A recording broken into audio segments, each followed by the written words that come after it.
Hi hello నమస్తే welcome to my YouTube channel simple start. నేను చేయబోయే ఈ రెసిపీకి అయితే 700 గ్రామ్స్ టమాటీస్ అయితే కావాలండి. నా ఈ రెసిపీ మీకు నచ్చినట్లయితే లైక్ చేయండి, షేర్ చేయండి, సబ్స్క్రైబ్ చేసుకోవడం మర్చిపోకండి.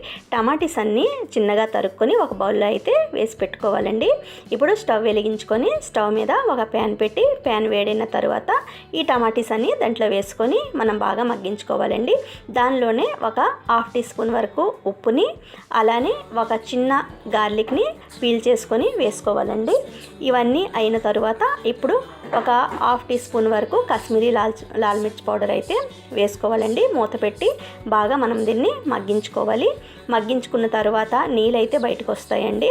అప్పుడు ఆ టైంలో ఒక 3 లవంగాలు, 2 ఇలాచీలు, ఒక చిన్న దాల్చిన చెక్క, అలానే 3-4 బ్లాక్ పెప్పర్ వేసుకొని మళ్ళీ బాగా మగ్గించుకోవాలండి. బాగా మగ్గిపోయిన తర్వాత నీళ్ళైతే ఇంకిపోతాయండి. ఆ టైంలో చల్లార్చుకొని ఒక మిక్సీ బ్లెండర్లో వేసుకొని మెత్తగా బ్లెండ్ చేసుకోవాలండి. బ్లెండ్ చేసుకున్న తర్వాత అది గుజ్జులా అవుతుంది, పల్పులా అవుతుంది. ఈ పల్పునంతటిని ఒక స్ట్రెయినర్లో వేసుకొని మనం స్ట్రెయిన్ చేసుకొని ఆ పల్పునంతటిని అయితే మళ్ళీ స్టవ్ మీద మనం వేడి చేసుకోవాలండి.